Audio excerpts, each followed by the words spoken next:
Das ist der kleine Eisbär. Lars heisst er. Und heute ist ganz ein besonderer Tag. Er darf mit seinem Vater auf grosse Wanderschaft gehen. Über das Packeis bis zum offenen Meer. Der Vater zeigt ihm, wie man schwimmt und richtig taucht.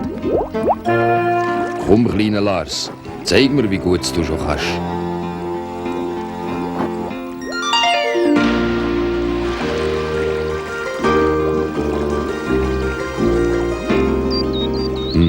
Nicht schlecht, mein Sohn. Bald schwimmst du wie ein Fisch.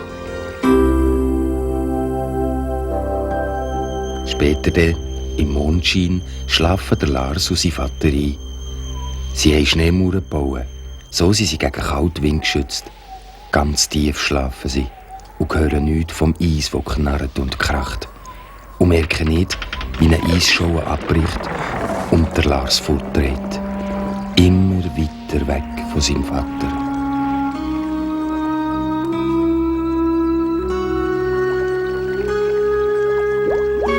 Als der Lars verwacht, ist er ganz allein, mitten auf dem Meer. Papi, wo bist du? Komm doch zu mir, Papi.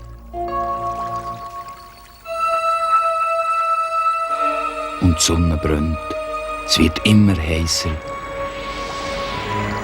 Und das Eis unter dem Lars fängt an zu schmelzen.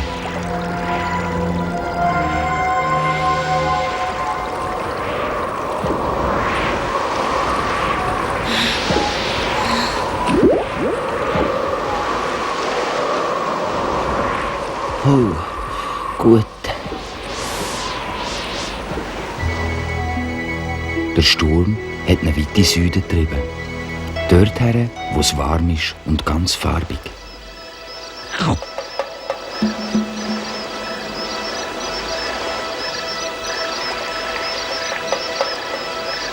Wundrig springt der Lars ans Land. Läuft durch den Wald, bis er an einen Fluss kommt.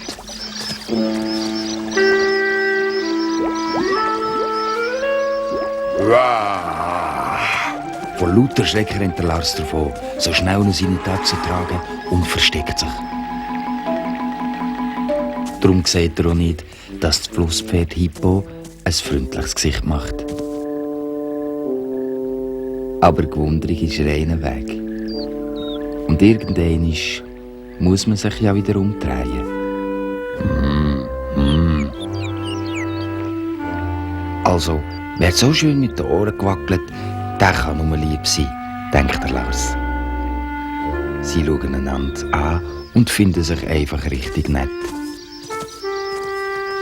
Später dann erzählt das Hippo von seinem Leben auf den Tropeninseln und vor allem von den Schmetterlingen. Und wo es Abend wird, erzählt der Lars vom Schnee, vom Eis, von seinem Vater und kommt dabei fest Heimweh über. Morgen kommt mein Freund Orca, der Wanderwal, da vorbei. Er kommt weit in der Welt herum. Er bringt dich wieder heim, tröstet das Hippo. Wieder heim, dort wo alles weiss ist, seufzt der Lars und kuschelt sich noch näher an das Hippo und schläft erschöpft ein.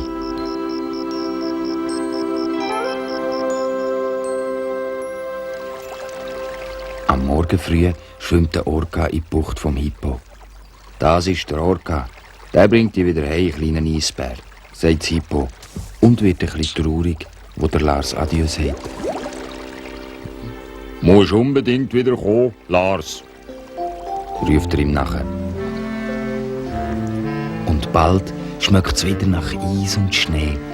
Von weitem sieht der Lars seinen Vater am Ufer stehen und kann es kaum erwarten, bis er ihn in die Arme nimmt. Lars, mein Bub, wo bist du denn gsi? Ist gut, dass du wieder da bist.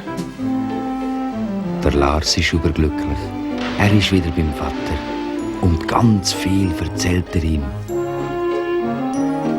Vom Hippo und von den Schmetterlingen und davon, wie schön es ist, wieder daheim zu sein.